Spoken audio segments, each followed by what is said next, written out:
J'ai eu l'idée en 2014. J'ai commencé quand je faisais de l'art dans la rue à projeter sur des arbres vraiment par hasard, en cherchant en fait. On projetait sur des murs, des portraits, on projetait des phrases. Et on a projeté sur un arbre à Marseille, il y avait du vent, ça bougeait, on trouvait ça intéressant.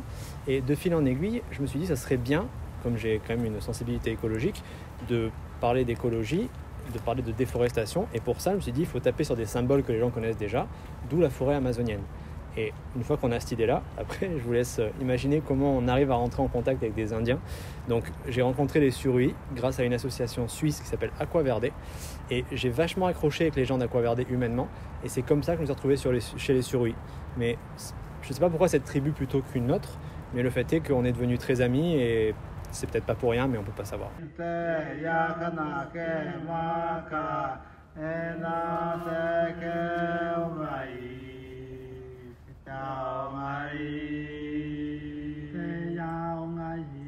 Quand moi je me suis rendu là-bas, j'avais des grosses galères techniques parce que on ne pouvait pas ralimenter nos batteries pour les projecteurs par exemple, des galères aussi par rapport à l'humidité, au matériel, mais le chef nous avait expliqué que si on venait et qu'on était intègre dans le fait qu'on venait défendre la forêt, il ne nous arriverait rien, pas de piqûres d'insectes, pas de morsures, etc.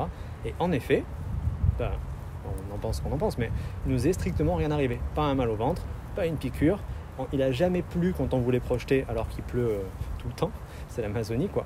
Du coup je dirais que par rapport à tout ce qui aurait pu nous arriver, ça s'est passé mais incroyablement bien et aussi grâce à cette rencontre humaine qu'on a fait avec ces Indiens.